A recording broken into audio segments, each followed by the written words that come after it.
Amados irmãos, graça e paz. Graça e paz, irmão. Amém. Hoje eu gostaria de falar um tema importante, na realidade, uma preparação dos nossos corações para aquilo que o Senhor haverá de ministrar para nós agora no mês de dezembro. É possível que você já tenha percebido que, ao andar pelo comércio, está faltando aquele blocozinho que passa o slide, aquela maquininha. Isso. Ao andar pelo comércio, você já deve ter percebido que o comércio já está no colorido muito peculiar, verde, vermelho e dourado. A gente já está ouvindo aquela musiquinha chata da cantora Simone dizendo, então é Natal. Você vai no supermercado, as gôndolas já estão cheias de panetones de caixa e aqueles mais simples. Você olha e já percebe nitidamente que algo mudou.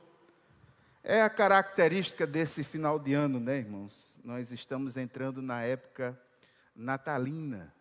Só que eu gostaria de trazer a reflexão dos irmãos nessa noite.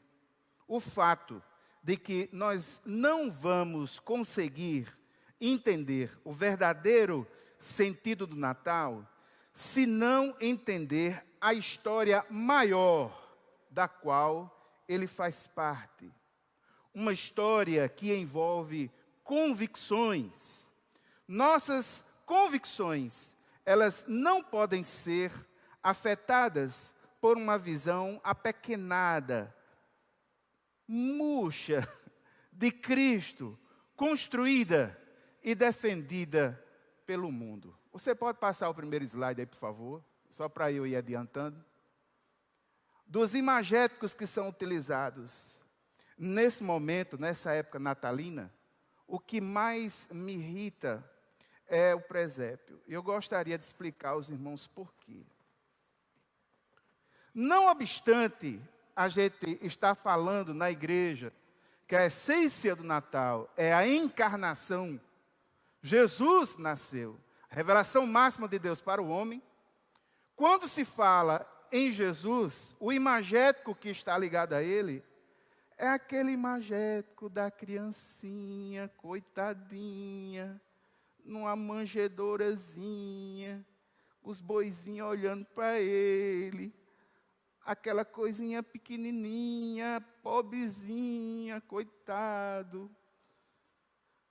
Irmãos, eu não vou falar nem de Papai Noel, não vou falar nem do espírito materialista que toma conta de nós nesse momento, de muitos de nós nesse momento, que isso é um fato, não estamos aqui para negar isso. Mas quando fala de Jesus, não fala da forma que deveria realmente falar, não coloca ele no patamar, no ponto que realmente deveria estar. E a imagem que nós temos é essa imagem, esse imagético, essa coisinha totalmente equivocada, porque no livro de Mateus, no capítulo 2, sobretudo a partir do versículo 10, quando nós vamos ver que os magos vão até Jesus para dar-lhes presente, ouro, incenso e mirra, os estudiosos, ao fazerem os cálculos, perceberam que quando os magos foram até Jesus, é possível que Jesus já tivesse mais de 2 anos e meio a 3. Já fosse uma criança que já dava trabalho, já corria, já estava fazendo ali as suas brincadeiras como criança. Não podemos perder a perspectiva que Jesus era perfeitamente homem. E como perfeitamente homem, ele foi perfeitamente criança, com todas as características, peculiaridades que uma criança tem. Aquele que vai encontrar Jesus na manjedoura são os pastores. Então existe um erro terrível, bíblico, nessa imagem. Ela é inapropriada, ela é equivocada, misturaram os elementos. Ela não ressalta Jesus como ele realmente deveria ser. E essas imagens trazem consigo digamos assim, alguns ensinamentos, algumas coisas. Você pode ir passando por aí, por favor. Vá para o texto bíblico, eu convido você a abrir sua Bíblia em 1 Tessalonicenses, no capítulo 1, versículos 4 e 5. 1 Tessalonicenses, no capítulo 1, os versículos 4 e 5. O texto diz assim: sabemos, irmãos amados por Deus, que Ele os escolheu, porque o nosso Evangelho não chegou a vocês somente em palavra, mas também em poder, no Espírito Santo e em plena convicção. E vocês sabem muito bem pelo qual o nosso modo de agir entre vocês foi para o próprio bem de vocês. Preste atenção como Paulo levou o Evangelho aos Tessalonicenses. Existem 3 coisas aí que são fundamentais. Levou o Evangelho em palavra, em poder no Espírito Santo, mas em plena convicção. As imagens hoje trazem ensinamentos. Nós somos uma sociedade dos imagéticos. Nós somos agora a chamada sociedade das telas. As telas transmitem informações. E essas informações transmitem ensinos. E esse ensino que é repassado, esse imagético que é colocado nesse momento, nessa época, traz uma imagem de Jesus que não se coaduna, não se compara com as convicções e com o Cristo que dominou a minha e a tua vida. Nossa vida não pode ser afetada por essa imagem apequenada. As nossas convicções não podem ser afetadas pela atenuação do ser de Jesus. Um teólogo muito importante, bem recente, dos escritos mais recentes, pode passar aí, por favor, chamado Albert Mohler. Ele diz que as convicções não são simplesmente crenças que nós mantemos. Elas são aquelas crenças que nos mantêm em sua posse. Ou seja, as nossas convicções geram crenças. Essas verdades, uma vez conhecidas, fazem parte da base da nossa fé, uma fé que nos traz motivação para levantar a cabeça e viver a vida. As nossas crenças, elas têm substâncias, e a nossa fé, ela tem um objeto: Jesus Cristo, Senhor e Salvador. Uma convicção é uma crença que nós estamos inteiramente convencidos. A verdade que faz parte das nossas convicções é uma verdade tão forte e tão transformadora que nós vivemos por essas verdades e somos capazes até de morrer por essas verdades. E hoje eu gostaria de compartilhar com os irmãos a narrativa da vida, a maravilhosa história que transforma vidas. Uma vez uma irmã me abordou aqui dentro da igreja. Ele disse: pastor, o senhor é um contador de histórias. Eu achei interessante essa expressão dela. E de fato, irmãos, a Bíblia, ela está cheia de histórias. A Bíblia é um livro de histórias. Ela revela uma grande narrativa, do começo ao fim. A Bíblia é uma meta-narrativa, é uma história abrangente. Na Bíblia, Deus revelou uma história real, a história da determinação de um Deus para glorificar a si mesmo, salvando pecadores por meio da expiação do seu próprio Filho. Cada palavra na Escritura concorre para essa grande história. E de uma forma reduzida, essa história contém pelo menos 4 capítulos. 4 capítulos. O primeiro capítulo é o capítulo da criação.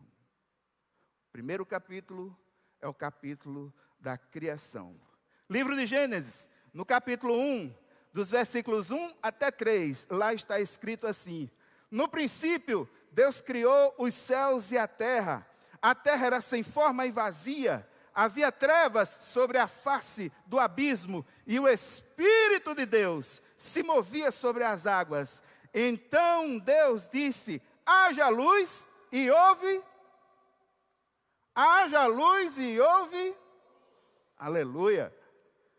Nós começamos a nossa jornada no primeiro capítulo, afirmando algo que em nossos corações não cabe, não pode, não deve haver nenhuma sombra de dúvida. Deus, Ele é o Criador. Deus criou o cosmos e todas as coisas dentro e fora dele. Ele criou tudo o que existe pelo poder da sua palavra. Ele disse e aconteceu. E o que é mais interessante, irmãos, ele teve satisfação em tudo aquilo que ele criava, porque todas as vezes que ele criava, ele via que era bom. É uma obra maravilhosa de amor, de sabedoria. Deus criou todas as formas de vida, criou os seres humanos exclusivamente à sua imagem e semelhança, concedendo ao homem a capacidade e a habilidade de conhecê-lo e de ter um relacionamento com ele. Deus criou do nada. Deus criou uma terra sem forma e vazia. Aquilo que não tinha forma, Deus deu forma. Aquilo que estava vazio, Deus preencheu. Esse é o Deus Criador que não muda. Entenda isso. Aquilo que não tem forma, Ele dá uma forma. E aquilo que está vazio, Ele enche. Deus criou. E eu vou dizer uma coisa a você. Ele não precisava criar o universo. Me perdoe o grande escritor Augusto Cury, que escreveu em um dos seus livros que Deus tinha necessidade de criar o ser humano. Grande cientista das ciências humanas e sociais. Terrível teólogo. Não vou dizer qual livro, para não dar spoiler. Mas o fato é que Deus não precisava criar o universo. E Ele criou por quê? Porque Deus é amor, irmãos. E o amor é melhor expressado em direção a algo ou a alguém.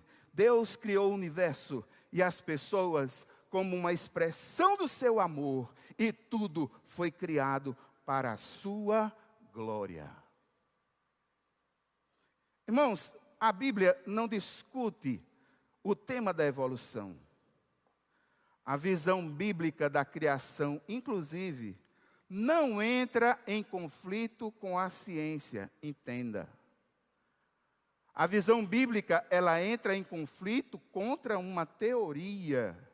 E qual é a teoria? Um princípio sem criador. Uma criação sem criador.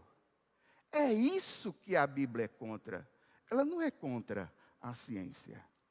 Inclusive, sabe-se que os grandes cientistas do mundo até hoje, uma maioria deles, à guisa do Senhor, o ser Isaac Newton, eles criam em um ser criador todo-poderoso, e muitos cientistas faziam ciência para a glória de Deus, para buscar as respostas da mecânica do universo.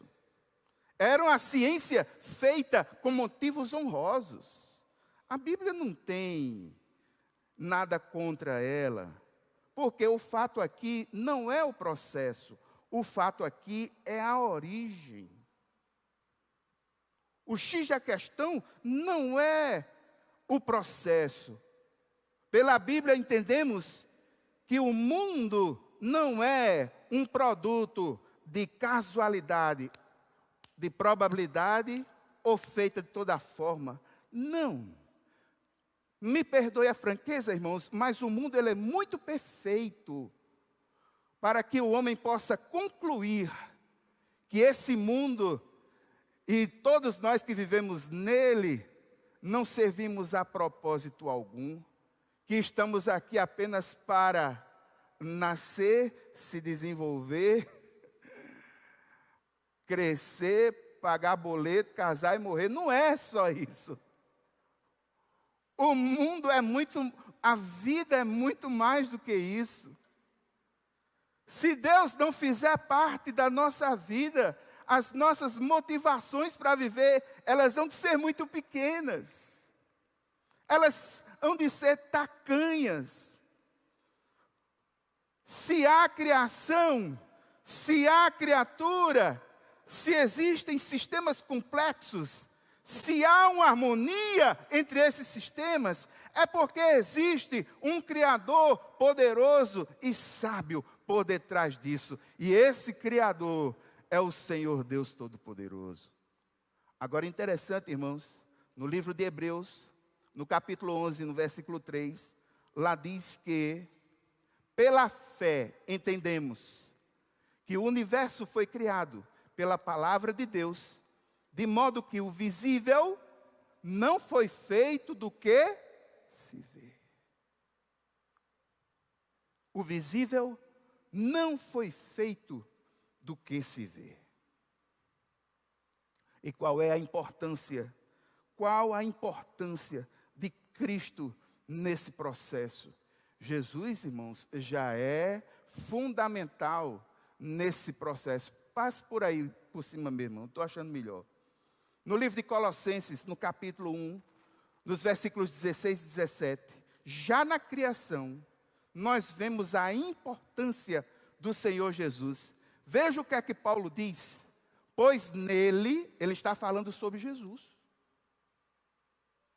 Pois nele foram criadas todas as coisas, nos céus e sobre a terra, as visíveis e as invisíveis, sejam tronos, sejam soberanias, quer principados, quer potestades, tudo foi criado por meio dele e para ele. Ele é antes de todas as coisas e nele tudo subsiste. Deus é o Criador, mas Jesus é o agente ativo da criação.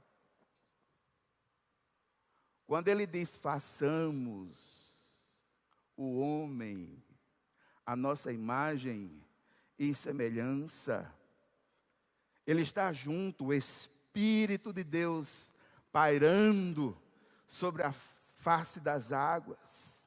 Jesus é o agente da criação, irmãos. Todas as coisas lhe são subordinadas. Um grande teólogo falou que não há 1 centímetro quadrado em todo o mundo de nossa existência sobre o qual Cristo, que é soberano de todos, não possa gritar, é meu. Quero lembrar aos irmãos que Jesus disse sobre si mesmo, todo o poder me foi dado no céu e na terra. Respire bem fundo assim. Solte. Isso é equilíbrio. Se houvesse qualquer desequilíbrio no universo, como hoje é colocado, é possível que nem isso nós tivéssemos a possibilidade de fazer.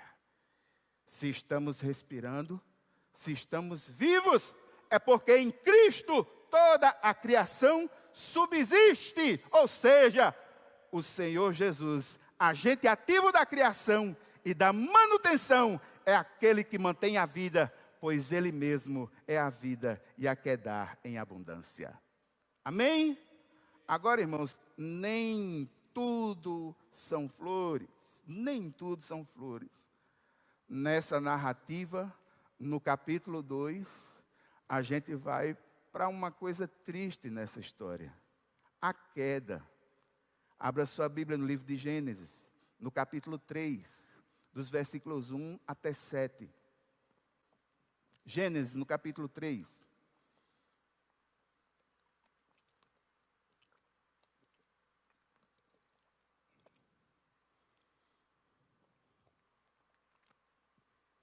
Gênesis, capítulo 3, dos versículos 1 até 7.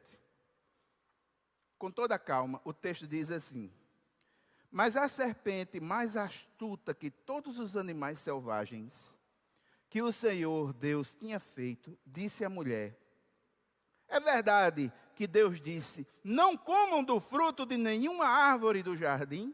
Olhe para mim um momento. Veja a estratégia da serpente, querendo fazer de Deus um ser pior. Porque Deus não falou assim. A serpente está trabalhando uma estratégia de desviar a atenção de Eva para 99% de coisa abençoada, para olhar só 1%. Ele está sugerindo que Deus é ruim. Como se dissesse assim: vocês daqui não vão comer nada. Foi isso que ele disse. Resposta de Eva, versículo 2. A mulher respondeu à serpente: do fruto das árvores do jardim podemos comer. Mas do fruto da árvore que está no meio do jardim, Deus disse: vocês não devem comer dele, nem tocar nele, para que não venham a morrer. Então a serpente disse à mulher: é certo que vocês não morrerão. Olhe para mim. Ixi, astuta, viu? Está dizendo que Deus mentiu, olha. Está criando uma narrativa, um argumento com Eva, dizendo: rapaz, ele é ruim. Ele não quer que você desenvolva, não. Vocês não vão morrer. Que coisa, uma fruta? Isso é nada demais. Olha aí. Está aí. Agora veja só. Versículo 5. Porque Deus sabe que no dia em que dele comerem, os olhos de vocês se abrirão, e como Deus, vocês serão conhecedores do bem e do mal. Olhe para mim um momento. Essa expressão, conhecedores do bem e do mal, é uma expressão idiomática hebraica, que significa conhecimento amplo, profundo.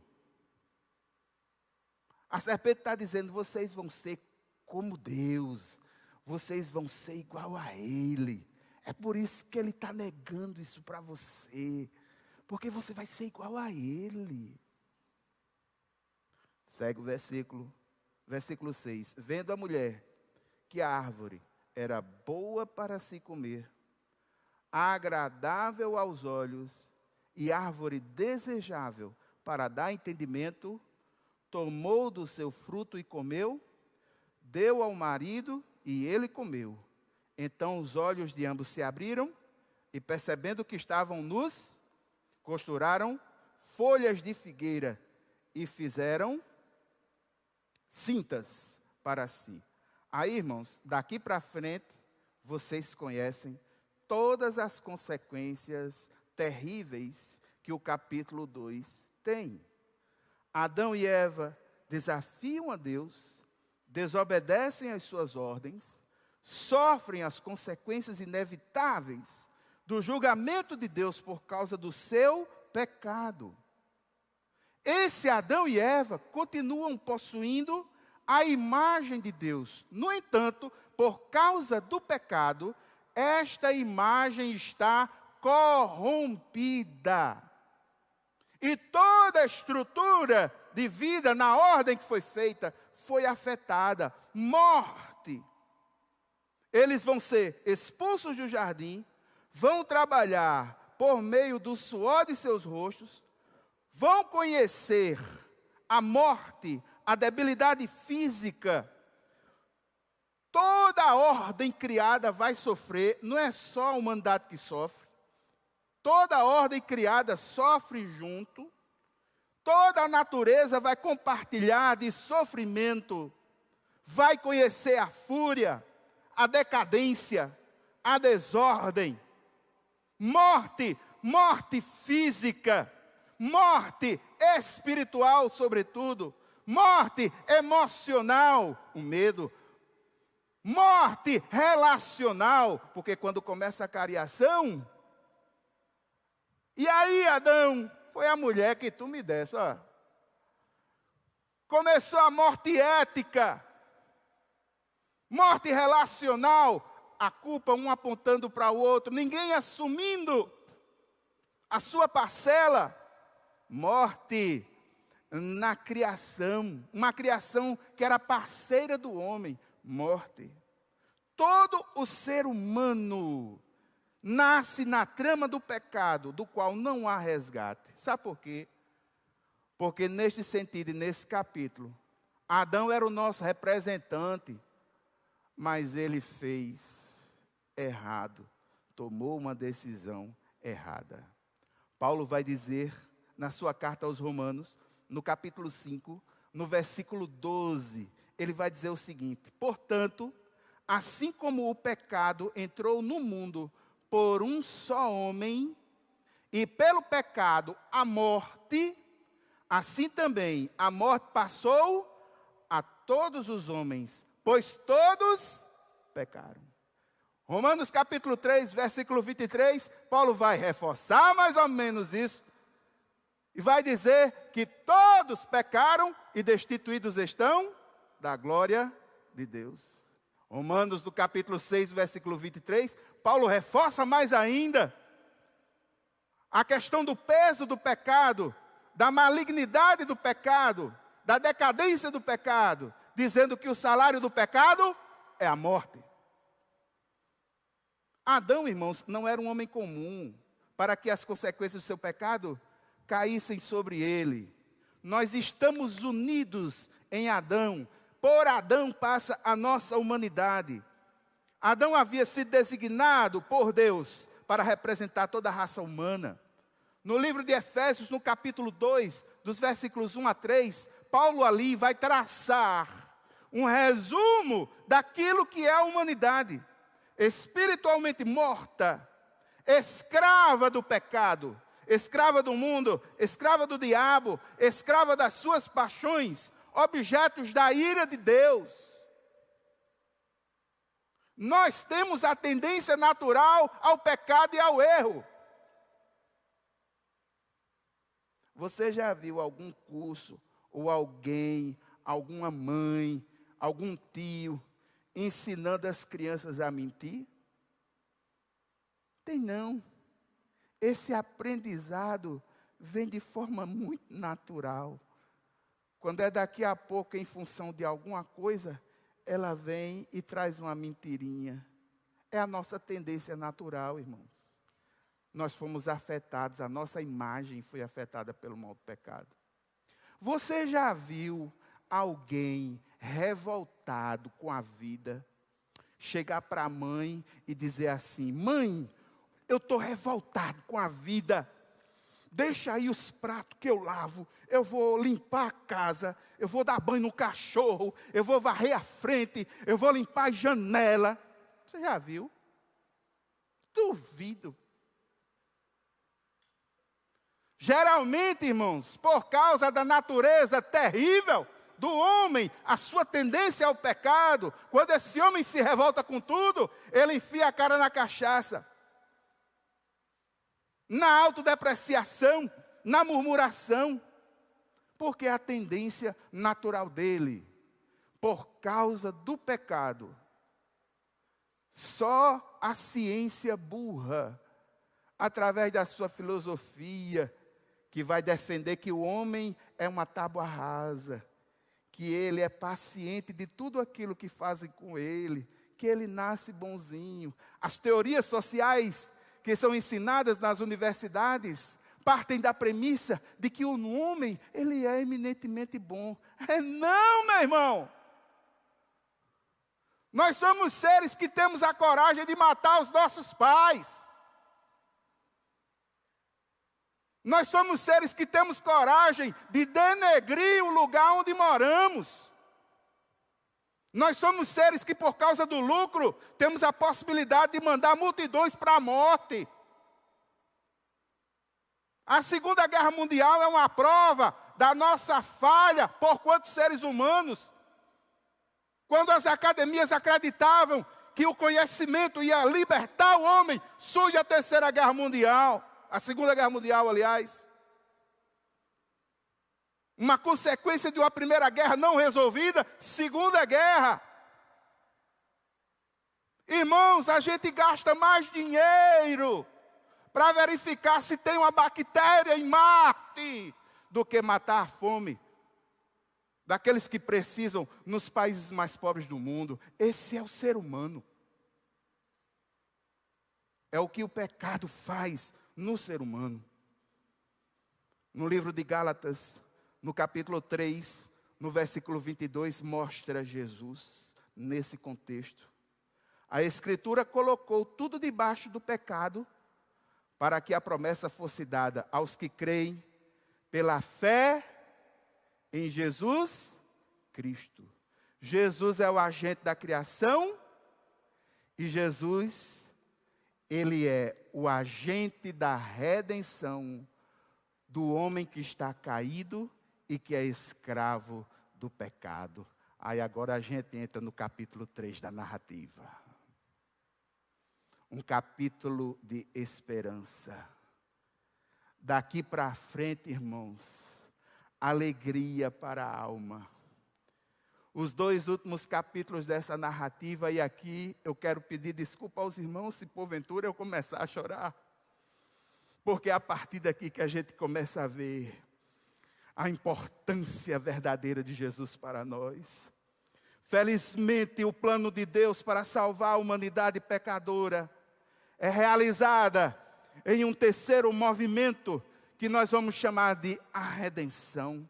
Da mesma forma que Deus nomeou Adão como representante de toda a humanidade, também designou Cristo para representar todo aquele que confia nele como Senhor e Salvador. É Jesus o principal agente do plano de redenção de Deus. É Jesus quem vai reescrever a história.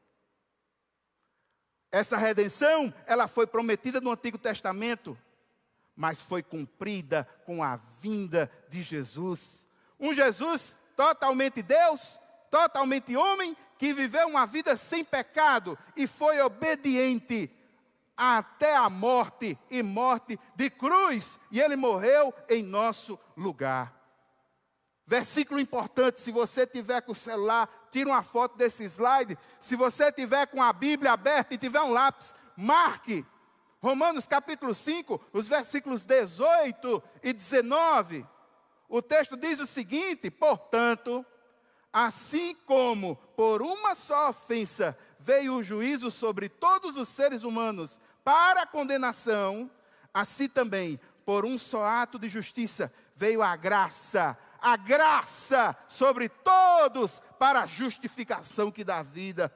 Porque, como pela desobediência de um só homem, muitos se tornaram pecadores, assim também, por meio da obediência de um só, muitos se tornarão justos. Deus nos salvou, aceitando o sacrifício substitutivo de Cristo como pagamento para a penalidade do pecado que recaía sobre nossas vidas. Deus ressuscitou Cristo da morte ao terceiro dia, anunciando toda a vindicação, a completude do trabalho salvador do Filho. A salvação é declarada a todo aquele que nele crê e que o confessa como Salvador e como Senhor.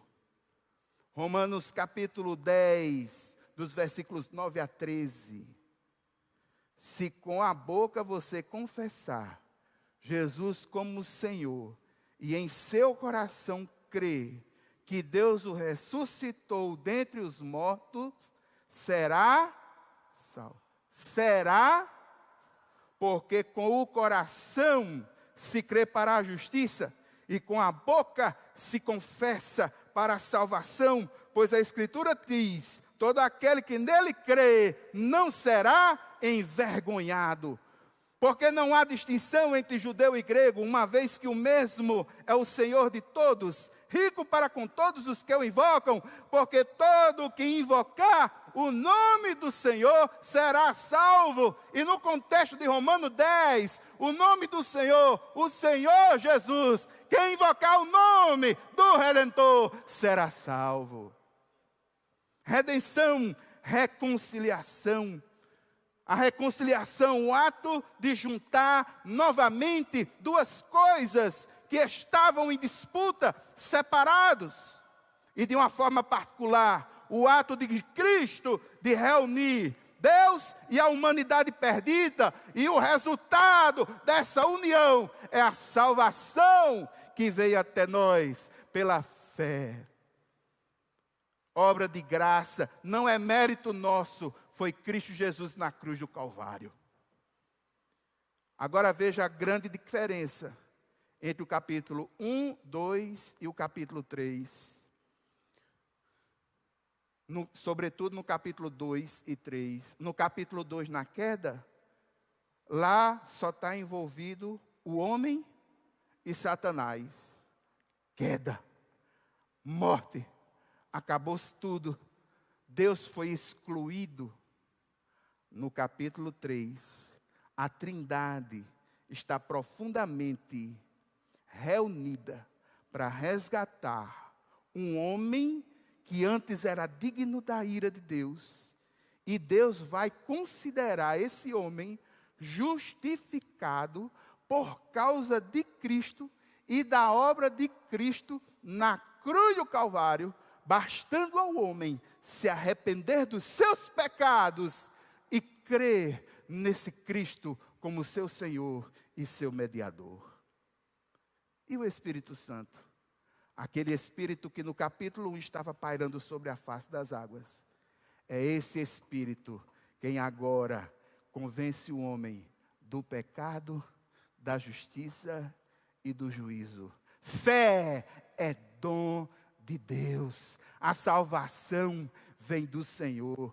Meu irmão, você que tem ouvido a palavra do Senhor, percebe o seu coração aquecendo. Todas as vezes que ouve falar de Jesus, deixe-me dizer uma coisa para você. Não adie a decisão de fazer a sua aliança com o Senhor. Faça isso o mais rápido possível. Sabe o que é que acontece conosco? Nós agora estamos envolvidos em algo que excede a cada um de nós. Por quê? Porque não é executado com as nossas próprias forças, mas é executado no poder do Espírito Santo de Deus. Paulo vai dizer em 2 Coríntios, no capítulo 5, os versículos 18 e 19, o seguinte: ora, tudo isso provém de Deus, que nos reconciliou consigo mesmo por meio de Cristo e nos deu o ministério da reconciliação. A saber, Deus estava em Cristo reconciliando consigo o mundo, não levando em conta os pecados dos seres humanos e nos confiando a palavra da reconciliação. Tendo, pois, sido justificados por Deus em Cristo Jesus, agora nós temos paz e somos reconciliados com Deus. Pronto, pastor, pode acabar. Acabe no 3º capítulo, mas ainda tem um 4º, irmãos. O 4º capítulo, a consumação de tudo. O capítulo 3 não é o fim da história. No 4º capítulo, Deus leva todas as coisas para uma conclusão perfeita. E aqui, em nome de Jesus, quero alertar aos mais críticos e aos mais céticos. A verdade que não deve sair dos nossos púlpitos, da esperança que não deve sair dos nossos corações. Jesus está voltando. Aguarde. Está por vir o arrebatamento, a igreja vai ser arrebatada.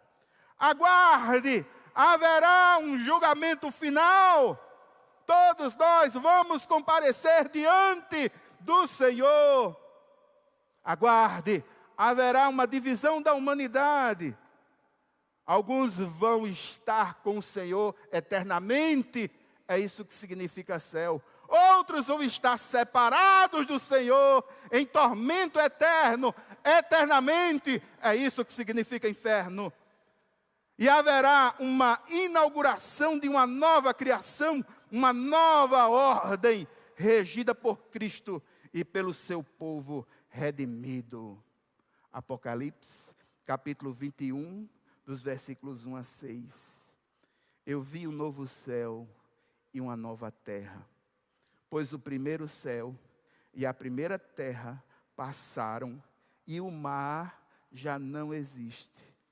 Vi também a cidade santa, a nova Jerusalém, que descia do céu da parte de Deus, preparada como uma noiva enfeitada para o seu noivo.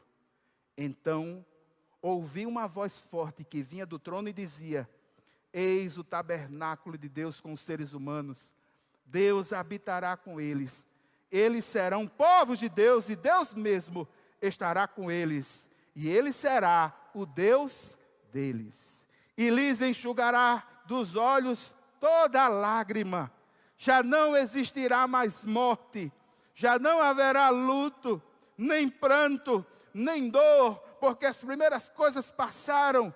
E aquele que estava sentado no trono disse: eis que faço novas todas as coisas. E acrescentou: escreva, porque essas palavras são fiéis e verdadeiras. E disse ainda: tudo está feito. Eu sou o alfa e o ômega, o princípio e o fim. Eu, a quem tem sede, darei de graça da fonte da água da vida. A morte e a enfermidade não existirão. Todas as coisas são trazidas à própria conclusão pelo poder soberano de Deus. Entre o povo de Cristo, todo olho vai estar seco, enxuto, porque não há mais tristeza. Toda lágrima foi enxugada. E Jesus, onde Ele está, o que Ele é? Meu irmão, Jesus é o Cordeiro de Deus, que se assenta no trono. Jesus é o leão da tribo de Judá, que consolida o reino do Pai. Apocalipse capítulo 5, dos versículos 11 a 14. Vi e ouvi uma voz de muitos anjos ao redor do trono, dos seres viventes e dos anciãos, cujo número era de milhões, milhares de milhares, proclamando com voz forte: digno é o Cordeiro que foi morto de receber o poder, a riqueza, a sabedoria, a força, a honra, a glória e o louvor. Então ouvi que toda criatura que há no céu e sobre a terra, debaixo da terra e sobre o mar, e tudo o que neles há, estava dizendo: àquele que está sentado no trono e ao Cordeiro sejam o louvor, a honra e a glória e o domínio para todos sempre. E os 4 seres viventes respondiam: amém. Também os anciãos se prostraram e adoraram o Senhor Jesus, o Cordeiro de Deus, o leão da tribo de Judá, o alfa, o ômega, o noivo. A igreja, a noiva. Ele tem uma mensagem maravilhosa que encerra essa narrativa. Apocalipse no capítulo 22, dos versículos 12 até 17, o próprio Senhor diz para nós: eis que venho sem demora, e comigo está a recompensa que tenho para dar a cada um segundo as suas obras. Eu sou o alfa e o ômega, o primeiro e o último, o princípio e o fim. E bem-aventurados aqueles que lavam as suas vestes, para que tenham direito à árvore da vida e entre pela cidade, pelos portões. Mas tem gente que vai ficar de fora. Ficarão de fora os cães, os feiticeiros, os impuros, os assassinos, os idólatras e todo aquele que ama e pratica mentira. Eu, Jesus, enviei o meu anjo para dar testemunho dessas coisas a vocês nas igrejas. Eu sou a raiz e a geração de Davi, a brilhante estrela da manhã. O Espírito e a noiva dizem... O Espírito e a noiva dizem... O Espírito e a noiva dizem...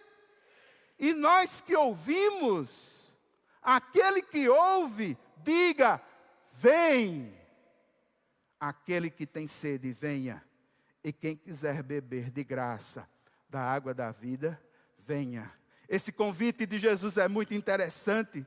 O Espírito e a noiva, o Espírito Santo e a igreja, juntos, dizendo essa palavra de esperança a todos. Venham, venham beber da água da vida. E aquele que reconhece essa água da vida, olha para o céu e diz, vem, vem Senhor Jesus, Maranata. Irmãos, nesses 4 capítulos, é a maior história contada a quem quer que seja. Como cristãos, nós vamos encontrar a nossa identidade e o sentido da nossa vida nessa história, em nenhuma outra.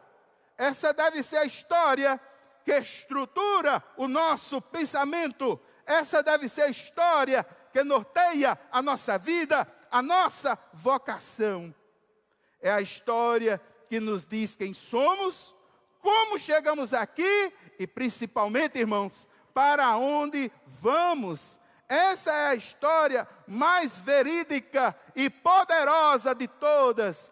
É a grande narrativa de Deus para nós, que rege tudo o que nós pensamos, tudo o que nós decidimos e tudo o que nós fazemos.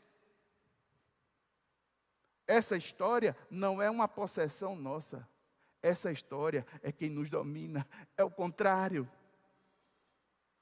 De forma profunda, de forma inevitável, como o Evangelho, essa história nos faz lembrar que tudo o que somos, todo cargo, toda posição que nós assumimos aqui na terra, nos foi dado pela graça de Deus e deve ser executado para a glória dele. Se Deus concedeu a possibilidade de que você fosse um engenheiro, seja um engenheiro para a glória de Deus. Se Deus deu a possibilidade a que você fosse um advogado, um professor, que fosse um técnico de informática, que fosse um músico, qualquer vocação destas, entenda, faça para a glória de Deus e a sua vida encontrará um sentido muito maior do que simplesmente ganhar dinheiro com aquilo que você faz.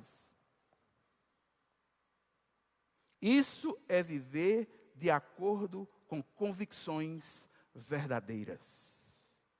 O cristão tem convicção que não ama e vive a história porque sabe que é poderosa. Não. Nós sabemos que essa história é poderosa justamente porque ela é verdadeira. É por isso, irmãos, que eu não me conformo com aquele cristinho da manjedoura que colocaram no presépio, porque ele não relata o Cordeiro de Deus que tira o pecado do mundo, nem o leão da tribo de Judá que vai consolidar o reino do Pai no seu poder e na sua glória. Há uma diferença imensa entre o cristinho do presépio e o Jesus Todo-Poderoso, que tem a mim e a você nas mãos, e que nós vamos ver Ele como Ele é.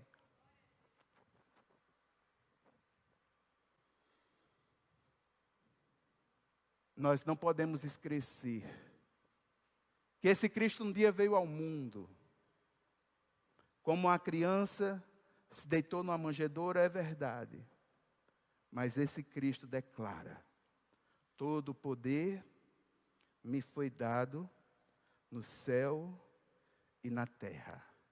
A Ele toda a honra, a Ele toda a glória e a Ele todo louvor. Irmãos, eu vou entoar uma canção, e eu gostaria que você entoasse essa canção comigo, com espírito de adoração verdadeira a esse Cristo maravilhoso, agente da criação, agente da reconciliação de Deus, consumador da história, o Alfa, o Ômega, o princípio, o fim. Aleluia, glória a Deus.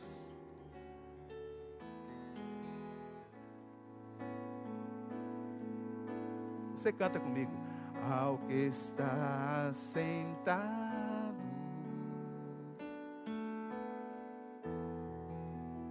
no trono,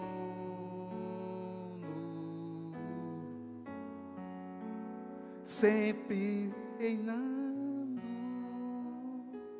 soberano,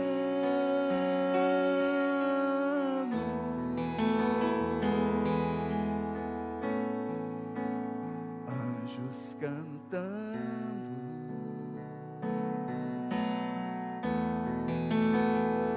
homens louvando,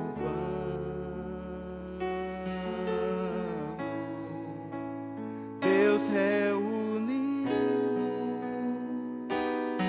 o seu povo,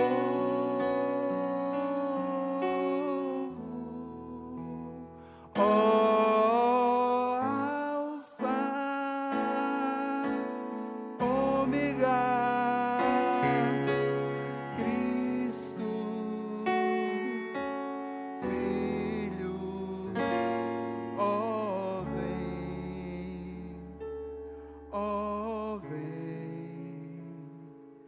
ó vem, Senhor Jesus, Maranata, Cristo, Filho, Mestre, ó vem, ó vem, ó vem, Senhor Jesus.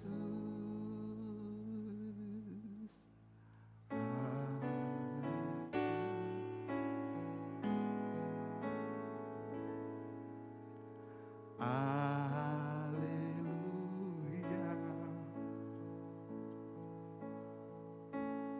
Aleluia.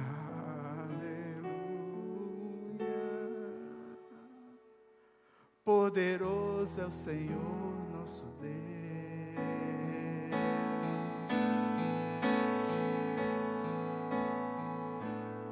Aleluia.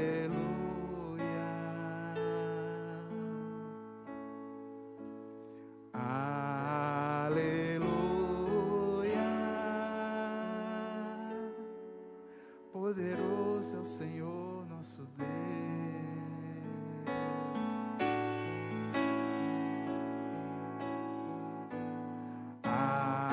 Aleluia. Santo, Santo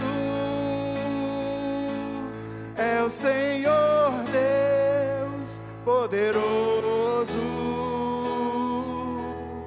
digno de louvor, digno de louvor.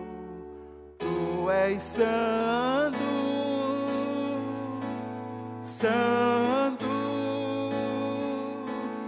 é o Senhor Deus poderoso, digno de louvor, digno de louvor. Amém.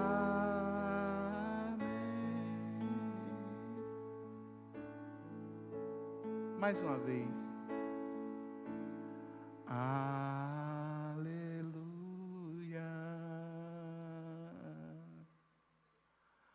Aleluia.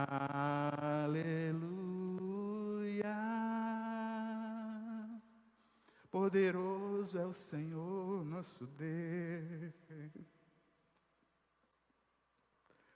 Aleluia. Você pode glorificar o Senhor. Aleluia.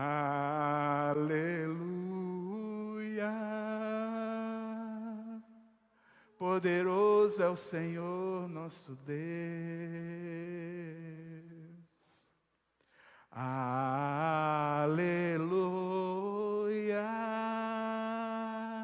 Santo, Santo é o Senhor Deus poderoso, digno de louvor, digno de louvor. Tu és santo, santo é o Senhor Deus poderoso, Lá maior, digno de louvor, digno de louvor. Tu és santo, santo é o Senhor Deus poderoso, digno de louvor, digno de louvor. Tu és santo, santo é o Senhor Deus poderoso, digno de louvor, digno de louvor. Tu és santo, santo é o Senhor Deus poderoso, digno de louvor, digno de louvor. A igreja é bem baixinho. Tu és santo. Essa é a narrativa da vida. Criação, queda, redenção e consumação. Essa é a história da vida. As nossas histórias estão inseridas nessa meta-história, nesta grande narrativa. Nós éramos escravos do pecado, mas a graça de Deus nos abraçou. E em Cristo Jesus, nós fomos declarados filhos de Deus. E para muitos uma nova história começou. E nessa noite eu gostaria de perguntar: se alguém se encaixou como um peregrino dessa história e desse caminho, percebe que está distante do Criador, percebe que o pecado o afastou por alguma razão e quer retornar para esse caminho. Um Deus que restaura e que quer glorificar a tua vida pela presença do Santo Espírito em você. Gostaria de saber se há alguém que gostaria de, nessa noite, reafirmar o seu compromisso com Cristo Jesus, dizendo: eu te quero, Senhor, em minha vida, e que a minha história seja modificada. Se há alguém assim, se há alguém que quer fazer essa decisão, eu gostaria de chamar até aqui à frente para que nós pudéssemos orar por você. Há alguém que gostaria de entregar o seu coração ao Senhor, de ter a narrativa da sua vida modificada, porque percebeu que o Cristo que muda histórias, Ele está falando ao coração, e que nessa noite quer refazer a sua história com o Senhor. Há alguém que quer entregar o seu coração ao Senhor? Há alguém que nessa caminhada se cansou, porque o caminho muitas vezes é árduo. E aqui e ali a gente cai e sente-se fraco. E gostaria de uma oração específica para que possa seguir na sua história e na sua narrativa. Eu também peço, aqui vem até aqui à frente para a gente interceder junto, clamando por Deus, forças do alto, para que nós possamos ir adiante. Chegue, pastor Romulo, por favor. Fique aqui com eles. Há mais alguém que se sente fraco, perdeu-se no caminho, perdeu-se na história e precisa de forças nessa caminhada para ir adiante. Vem até aqui, nós queremos orar por você. Nós queremos orar por você.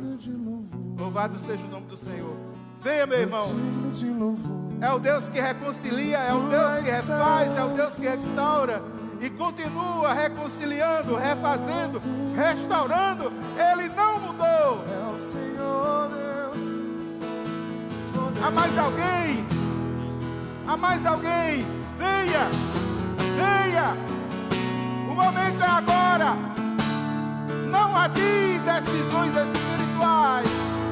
O que tiver de fazer, faça logo. Resolva. Irmãos, nós temos aqui uma série de irmãos que decidiram marcar uma aliança diferenciada com o Senhor. E eles precisam da nossa ajuda como igreja, como noiva do Cordeiro. E eu gostaria de pedir, irmãos, a sensibilidade, que os irmãos estendessem as mãos para eles, para que nós pudéssemos orar por eles.